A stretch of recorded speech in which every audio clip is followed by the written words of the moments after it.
আমার এই বোনটা আসছে অভাব অনটনের কারণে।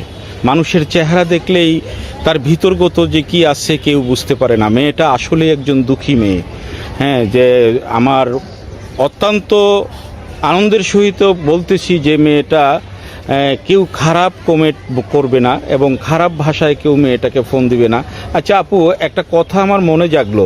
তোমাকে দেখতে দেখতে এবং তোমার কথা শুনতে শুনতে যদি কোনো হৃদয়বান ভাই, কোনো প্রিয় ভাই তোমাকে ভালোবাসার অফার দেয় কিংবা বিয়ে করতে চায়, তাতে তোমার মত কি?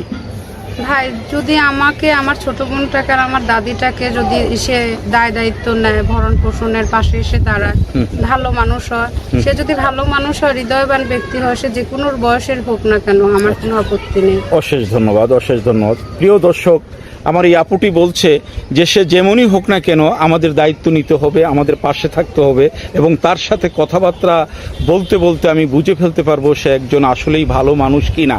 তারপরে আমি মন নেওয়া দেওয়া করার চেষ্টা করব। এই তো বলছো আপু? হ্যাঁ ভাই, অশেষ ধন্যবাদ। তুমি দর্শকের উদ্দেশ্যে আর কিছু বলবে? হ্যাঁ, দর্শকদের উদ্দেশ্যে এটাই বলতে চাই ভাই, আমরা খুব কষ্টে, খুব গরিব মানুষ, আমাদের সাহায্য করার মতো কেউ নাই কোনো বড় ভাই, নাই কোনো এমন আত্মীয় স্বজন যে আমাদের পাশে এসে দাঁড়াবে। তো আপনারা যদি কোনো হৃদয়বান ব্যক্তি থাকেন, ছোট বোন হিসেবে বলেন বা এমনি আমাদের সাহায্য করতে চান বা ভালো মানুষও, আমি তাদেরকে বিয়ে করব।